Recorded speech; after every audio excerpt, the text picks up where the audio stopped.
నీ రక్షణలో నన్ను కాపాడితివి.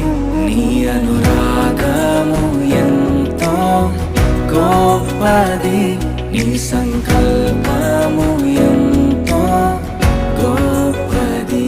నీ అనురాగము ఎంతో గొప్పది, నీ సంకల్పము ఎంతో గొప్పది.